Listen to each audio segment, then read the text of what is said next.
go over quality time, our love languages. So we still know what all 5 of them are, right? Like, I feel like we need to recap that every time since it's once a month. All right, so we have words of affirmation, we have quality time, we have acts of service, we have gifts and surprises, and we have physical touch, right? So this week we're going over quality time. I'm not going to ask who here has read their chapter, but hopefully we've all read our chapter about quality time. And so does anybody in here have any kind of anything to share about like last time or what we learned about words of affirmation? Has anybody did you implement that at all in your relationships? What we learned about words of affirmation a month ago? We implemented it some, hopefully. Anything we learned? I mean, you don't have to share, but if you want to, that's fine. Does anybody want to share? Okay. I mean, you don't have to, but if you want to. No? Okay.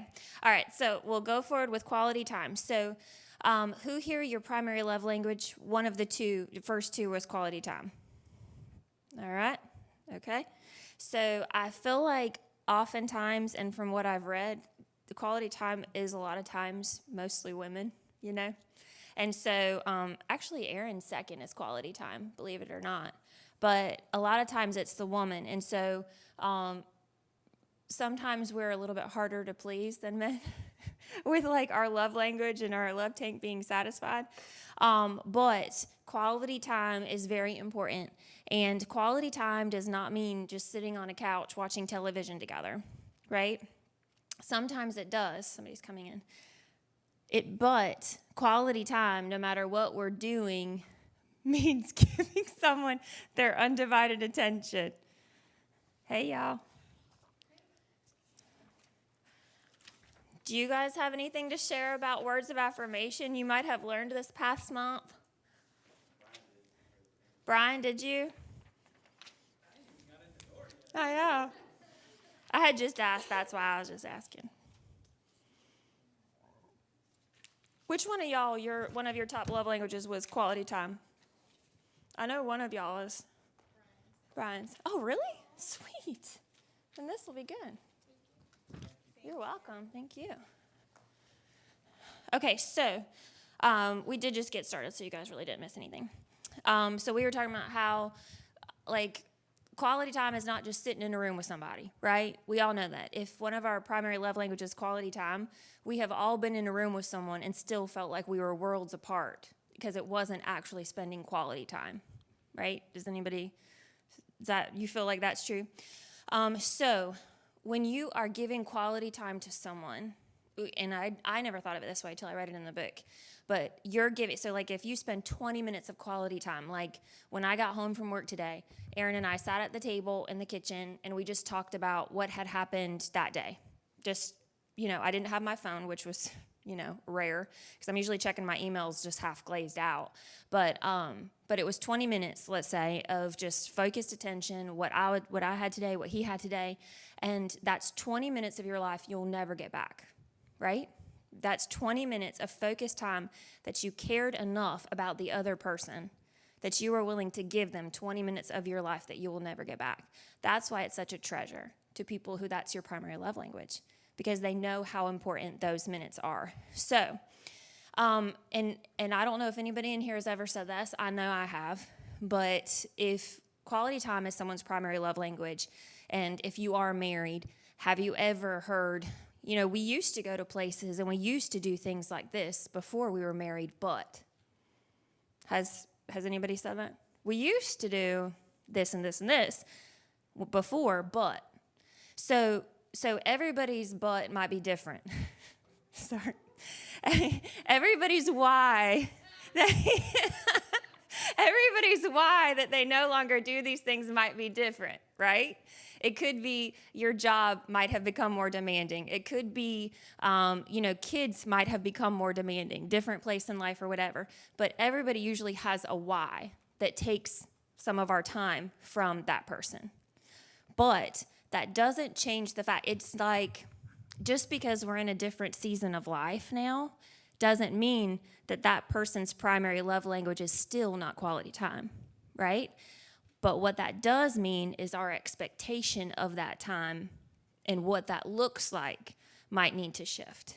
So I remember when Aaron and I were first married, Hannah and Stephen were already there. And so our quality time looks like I am putting these kids to bed by, was it 8:30? I don't remember, by 8:30 every night. Like, I am gonna. And that meant that for the next hour or hour and a half, that was our quality time. Because that was basically all we really had. Because when kids are at a certain age, it looks different than when now they have their own lives and we can pretty much just set whatever time we want. So it's just seasons of life make quality time look different, and the need is still there to have it, but our expectation of what that looks like changes. Does that make sense? Sorry, I typed it all out. That's what I told Jennifer. I was trying to be prepared, and now I'm getting lost in my own typings.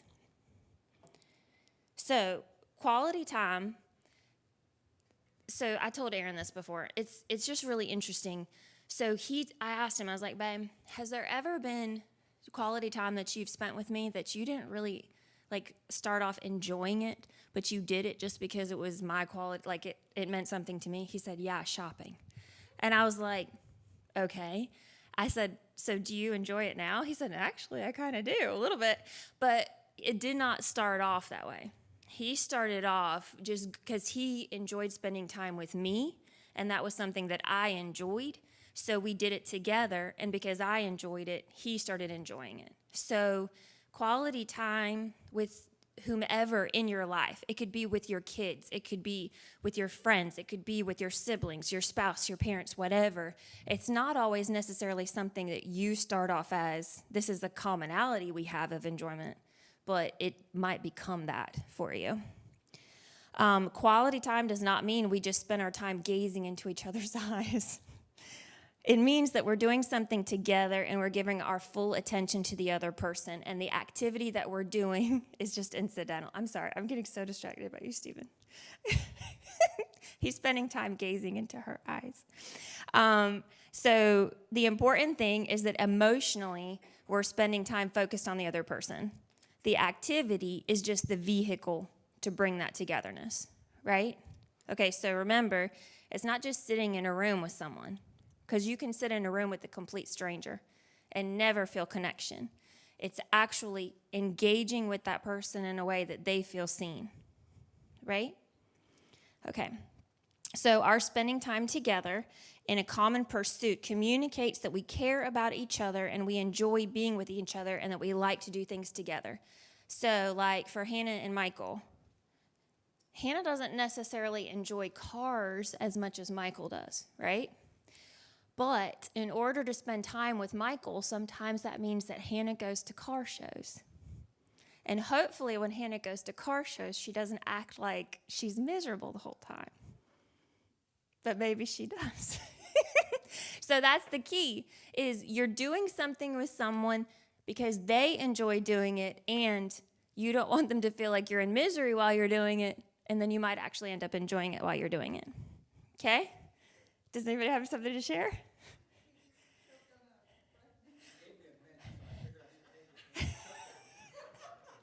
It's please don't choke it here. We haven't signed any waivers. I was really hoping it was because you had a story to tell.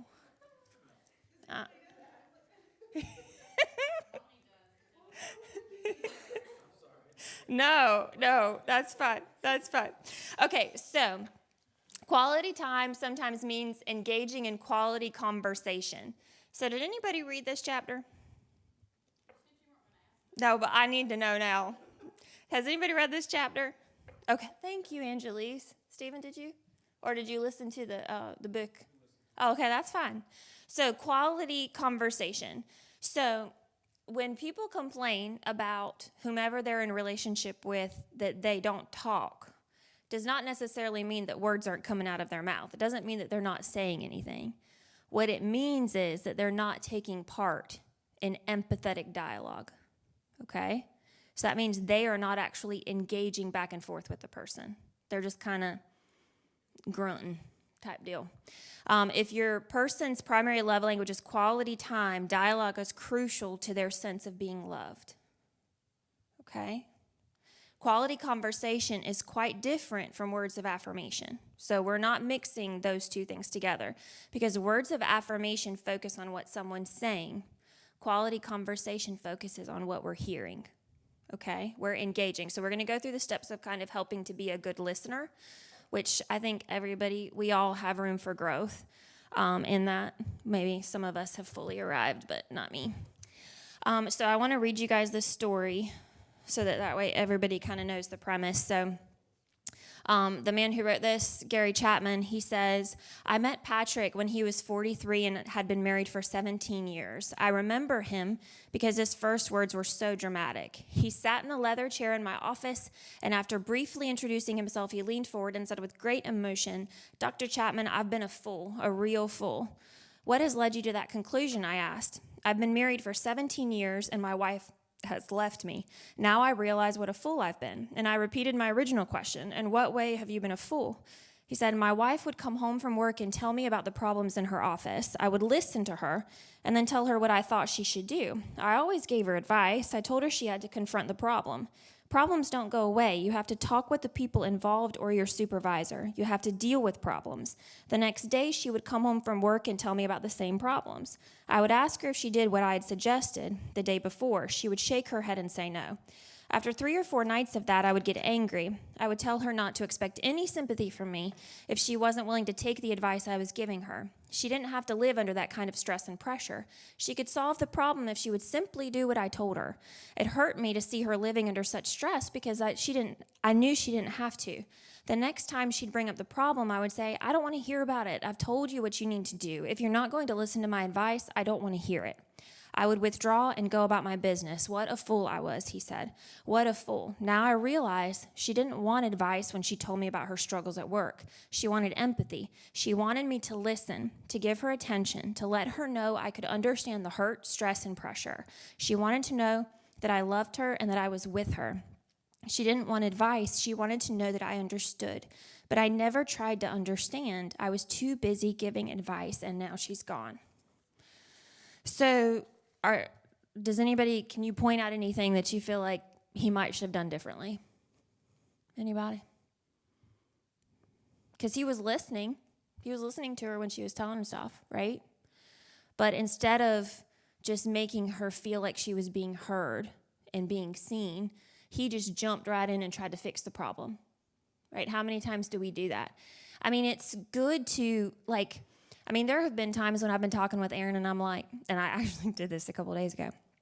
I'm like, babe, I don't need you to fix this. I don't need you to really even give me your opinion. I just need you to listen to me and hear me to what's going on. And he did. He just listened to me so that I felt like someone was just hearing me.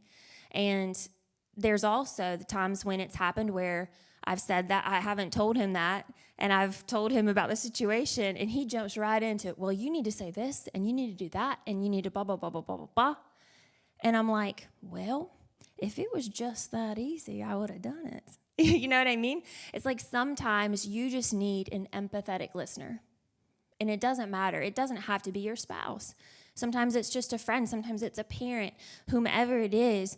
A lot of us are like that husband was. We're trained to look at a problem and create a solution. And we feel like we're helping. We feel like we're fixing things. We feel like we're jumping right in there so the person doesn't feel like they're alone. But we forget that it's about relationship. And a person doesn't want to feel like just a project to be completed or a problem to solve or something to be fixed, right? Many of us have little training in listening. We are actually a lot more efficient in thinking and speaking. So learning to listen can be as different as learning a foreign language. I mean, that's the thing. I'm not good. I tried to start learning Spanish. Honestly, I started when Steven started dating Angelise. I was like, please let me learn how to speak Spanish. And it just wouldn't. It wouldn't absorb. Foreign languages are hard to learn, but we have to want to communicate efficiently. And sometimes it's as hard as learning a foreign language, but we have to do it, especially if the important relationships in our lives, that's how they feel loved, right? So here are some tips for learning to listen. And they are in your book. So if you have your book, they are there. Maintain eye contact. Because if you're talking to me and I'm like this, which often I am, checking an email, but if I'm like this and you're engaging in conversation, at some point you're going to feel like you're not important to me in this moment, right? Maintain eye contact. Don't listen and do something else at the same time. Focus. Just for a little while. Focus. Listen for feelings. So if someone says, that made me feel this, or when that person said that, I was feeling like this, they're actually like answering your questions right there for you. You know how they're feeling because they're telling you how they're feeling. Observe body language. So if someone's like this, clenched tight, or, they're like nervously moving about, that's a good indicator of how they're feeling, and refuse to interrupt. So he said that statistically, the average person waits 17 seconds before they interrupt someone else. Honestly, that felt a little long to me. I mean, I don't know that's, we interrupt a lot quicker than that in our house usually, but that's 17 seconds. That's the average person, whether the other person's done talking or not. So refuse to interrupt. So, does anybody have anything to add or say so far?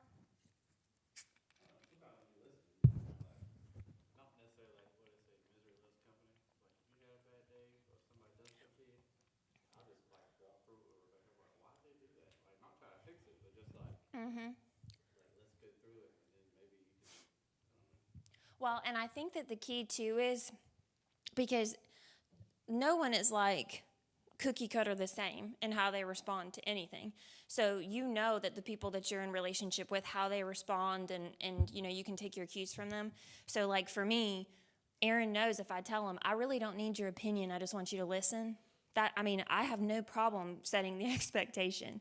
So setting expectation then takes care of the issue. It's whenever you're having to, if you ignore that, if someone says that to you, or if someone doesn't, like I am a firm believer that someone can't be held responsible for something they don't know. And so if you haven't communicated to someone your need, then the other person shouldn't be responsible for fulfilling something they don't know, unless it was just glaringly obvious, right? So, but if someone tells you what their need is, now I'm not talking about, complete servitude your whole life, but if someone's communicated their need to you and you're refusing to fulfill it, then that's some selfish tendency that needs to be worked through, right? And all of us have that we have to work through sometimes. Okay? Are we good? Anybody else have anything to share? Okay, so sometimes this also means that we need to learn to talk. Now, a lot of us in here, like, I never have a problem talking. When I get nervous, I talk. Whenever I'm trying to make people work, I'll talk. Like, I don't have a problem with talking or telling people how I feel. But I think a lot of times, especially males, have a hard time with talking about their feelings because that's not necessarily one of those things that men are taught to do. So one of the ways that I feel like a lot of times males deflect is, for example, the question, how do you feel about what, like, let me say, how did you feel about what Michael did? And if the response is, I think he was wrong, he should have done blah, blah, blah. That wasn't the question. The question was, how do you feel about what Michael did? A lot of times a male will go straight from feelings to thinking, right? How my thoughts line up, because they're not comfortable talking about how something made them feel. So for a lot of people, that's difficult because you're taught not to learn the language of feelings. You're taught to learn the language of thoughts, and that can be difficult, like learning a foreign language. Does that make sense for a lot of guys?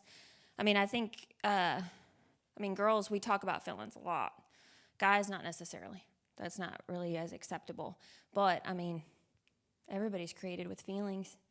And if they're not talked about or kind of filtered through the situation, then they just kind of get pushed down and they come out in ways that are unhealthy.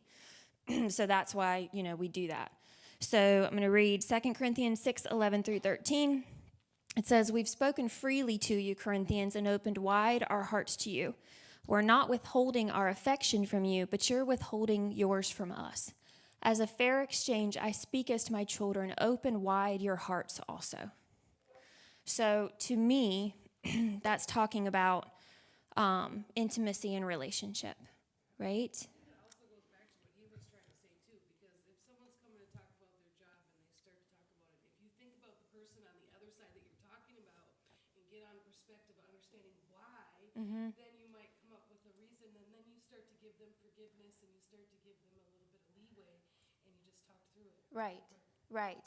And two, like, if you can, if, and that's to me, like, and I'm going to just say Aaron, because that's, the most intimate relationship I have is with Aaron. So I know that when Aaron and I are talking through something, like if it's a situation for me at work, he's going to always filter through, his motivation is for my good. So whenever he's helping me come up with ways to view this situation, I know that I'm his priority in his thinking. And so I might not necessarily be as quick to be in a defensive stance with him about it as I would with someone else. Does that make sense? Is that kind of talking through the situation?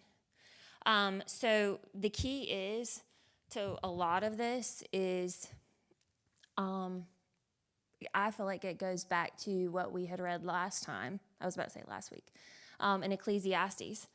I mean, going through this life and the seasons of this life is incredibly difficult. Like, we all go through hard things. I mean, even if everything goes beautifully in this life and everything falls into perfect place, it's still difficult in the growing, Like, you come together as two people and then you have kids. That's a part of growing. Then the kids grow up, then it's all of it's growing. And then sometimes there's horribly difficult things that you throw in. And so you're going through these seasons of life individually and then together in all of your relationships. And so to think that you're going to go through those and not need to have some adjustment to make relationships their best is really unrealistic, right? I mean, this all sounds hard, but I mean, why shouldn't it be, right?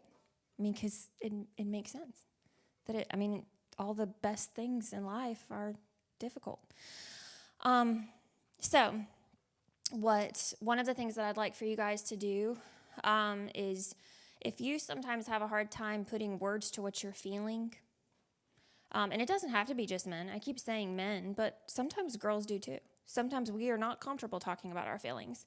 And if that's the case, then try to, if something happens, like if a stressful situation happens for you, Stephen, at work, and it's a stressful thing, it should be a stressful thing. Think, how does this make me feel?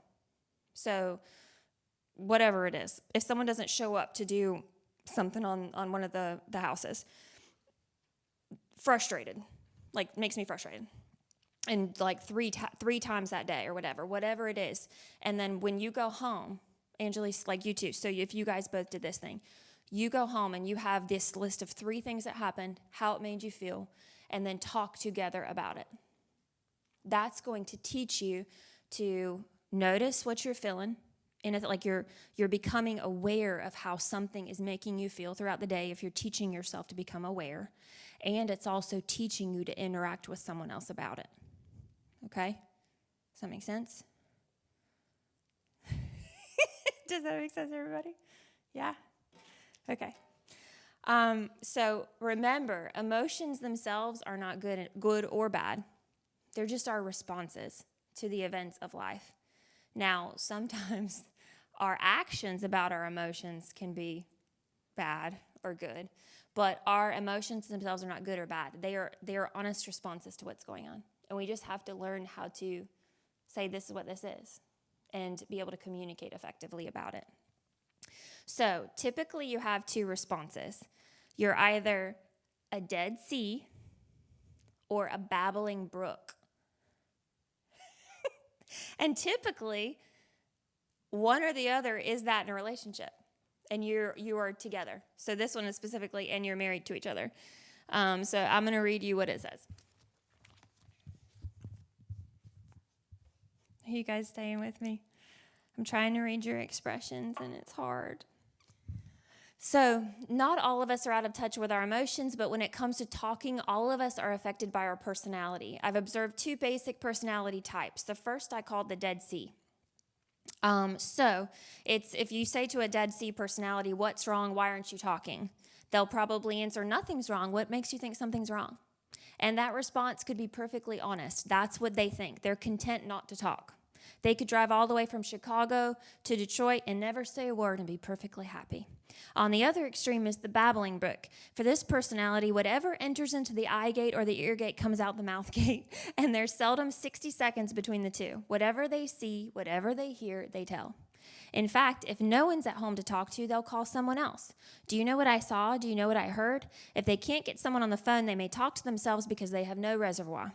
Many times, a Dead Sea marries a babbling brook, and that happens because when they're dating, it's very attractive. If you're a Dead Sea and you date a babbling brook, you'll have a wonderful evening. You don't have to think, how will I get the conversation started? How will I keep the conversation flowing? In fact, you don't even have to think at all. All you have to do is nod your head because the other person will fill up the evening and you'll go home and say, what a wonderful person. On the other hand, if you're a babbling brook and you date a Dead Sea, you'll have an equally wonderful evening because Dead Seas are the world's best listeners. You'll babble for 3 hours and they'll listen intently to you and you'll go home saying, what a wonderful person. You attract each other. But 5 years after marriage, the babbling brook wakes up one morning and says, we've been married 5 years and I don't know him. And the Dead Sea is saying, I know her too well. I wish she would stop the flow and give me a break. The good news is that the Dead Sea can learn to talk and babbling brooks can learn to listen. We're influenced by one personality but not controlled by it. One way to learn new patterns is to establish a daily sharing in which each of you will talk about 3 things that happened to you that day and how you feel about them. I call that the minimum daily requirement for a healthy relationship. So if you'll start with the daily minimum, in a few weeks or months, you may find quality conversation flowing more freely. I mean, so is that anybody in here? One's the Dead Sea, one's the babbling brook. I mean, in relationships. I mean, I feel like that's fairly common. I mean, and not everybody has to follow that. But, I mean, you think that's what helps with compatibility because opposites attract, right? Well, that doesn't mean that everything is going to necessarily fall into place without any effort either, right?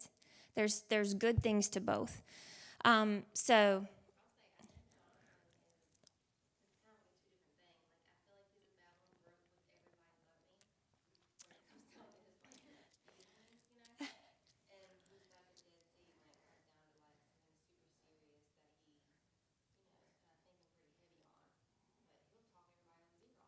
free to a certain point, and then after that, And I feel like I'm a Dead Sea to everybody else, but when I'm with him, it's like I'm gonna talk about it because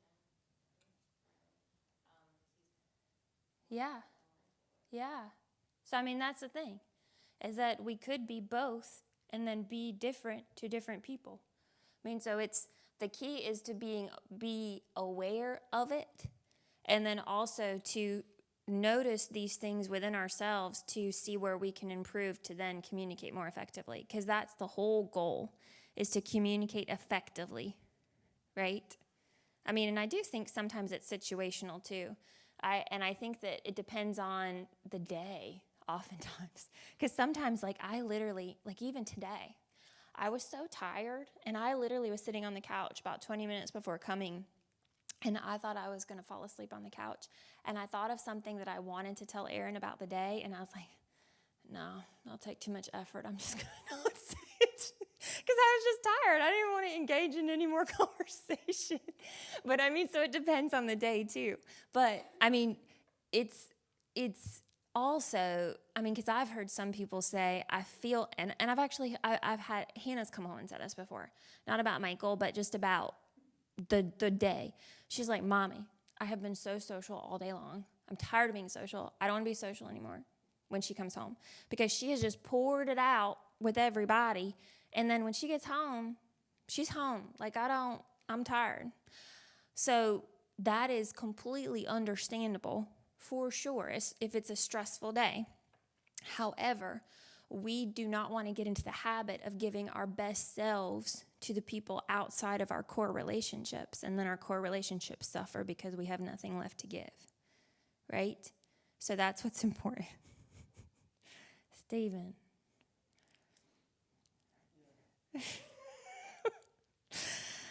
So if you do that when your daddy's preaching, I don't know how he doesn't get more distracted. So that's what I think that's something for us all to challenge ourselves with, because you have that whole thing of you let it all hang out with the people who are going to love you anyways, but that doesn't mean that the people who love you anyways should get crapped on all the time, right? So that's just something we need to be aware of. So I already covered that. So some essentials to quality time and quality activities. At least one of you wants to do it. So you don't want to pick something that neither of you are going to enjoy doing. That's just setting yourself up for no success. 2, the other person is willing to do it. So, and I have also shared this with my child. Stephen, I'm going to separate you from yourself. I don't even know how to do that. Angelise is behaving, it's you. So you don't want to just go do something with someone for the sake of saying you've done it, but then act so miserable the whole time that you're both miserable and you should have just not gone to begin with, right? So that's the thing. You don't just be present, be willing, all right? And then 3, both of you know why you're doing it. You're doing this activity to show love by being together, okay? So I passed everybody out piece of paper, 2 pieces of paper. All right, you have the take it home. Does everybody have the take it home? Yeah? I know you do. I handed it to you. You haven't? Okay, so below are 3 pie charts, one for a typical weekday, one for a typical Saturday, one for a typical Sunday. And so I would want you guys to fill in each one to show, generally speaking, how you spend those 24 hours. So like in a pie. So like for a typical weekday, probably 60% of it is some facet of work, right? Or 50%, however you do that. Or 30% is spending time with the kids or whatever that is. So you would fill in a typical weekday. Typical Saturday, typical Sunday. So you want to fill that in to the best of your ability, and also the relationships in your life. So this one says specifically your spouse, but your key pocket of relationships. Be honest about how much percentage of your day goes to that. Okay? And then because you want to be able to have a good sense of where most of your time goes. And then underneath that, we want you to fill in again an eye towards carving out a bigger piece of quality time for people in your life that you feel like you need to spend more time with. And I know you can't tell your boss, I've got to clock out of work early because I need to spend quality time with my husband, or I need to spend quality time with my kids. But it's kind of like that whole thing where it says you'll make time for what you want to make time for. That's how that goes. So you want to put in potentially how some things you can take away from to find more time for the things that matter as far as relationship, okay? So that's for you to take with you. And honestly, in order for it to be as effective as possible, those top ones, be honest about it. And then the second page. So you'll probably encounter some challenges and obstacles as you learn to speak the primary love language of quality time. Keep in mind that none of the challenges or obstacles are impossible, they're insurmountable.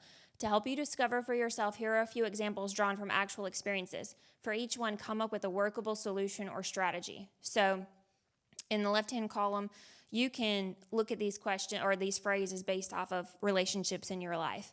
A challenge, I'm easily distracted. So when I'm doing such and such, so for Rebecca, when I'm doing such and such with Jonathan, I'm easily distracted. What would be your solution to help with that? Or it's hard to find time in our schedules when we can be alone, which I know can be difficult when you have small children. So what could be potentially a solution?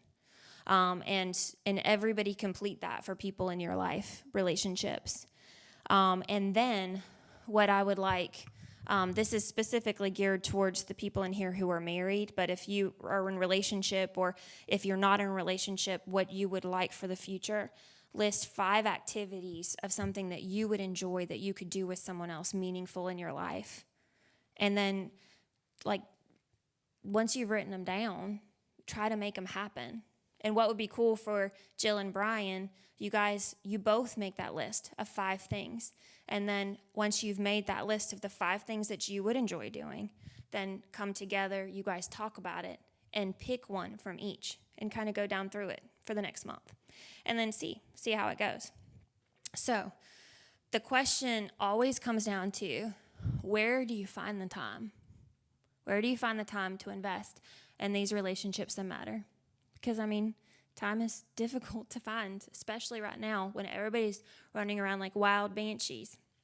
But it's like he says in the book, you make time, same as you do taking time to eat. And it's the way he said that, it's like it's making something a priority, because we know we need to eat to live. We need to eat to be healthy, right?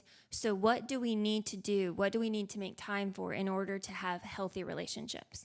And they need to be that important, because, like, it hurt my heart to read that story of the guy who went and got the counseling and his wife left him after 17 years. And he thought he was doing the best he could, but it was just because he wasn't loving her the way that she felt loved. And what good is anything at the end of this life if we don't have the people that we love? Like, it's just be lonely, a lonely place to be. So if your love language is quality time, and you understand that it is quality time, then I would say, for one, communicate to the people in your lives how you will feel the most loved, because they can't be held responsible for what they don't know. If the people in your life, it's their love language is quality time, then even if it's not yours, if you want to maintain and stay in a relationship, find a way to love them effectively. Does anybody have any questions? Just all I got. Anybody have anything? Anything to share? Anything? It's fine if you don't. I just don't want you guys to not have a chance if you do. Nope? Okay. So I do want you guys to take those home. It was really cute because I walked in Hannah's room, and remember last time we had those little apples that we filled out, you know? I don't know if you guys if you remember, but that was your homeworks for the last time. And so it was cute because she had it filled out in her room. And so I want you guys to take this and just be deliberate about it, because I definitely think it will help. And then next time, our next chapter, hold on, is receiving gifts. So, and everybody likes gifts. So that'll be the one next time. So read your chapter for that, and then we'll be ready. All right? Anybody want to close us in prayers? Count it. Lord, thank you for this time. Thank you for everyone who took time out of their week to come and learn about relationships even more. Father, I know we all have growth. You're the only perfect one at relationships, and just continue to teach us how to be better and to love those in our lives the best we can. And we thank you for it. In Jesus' name, amen.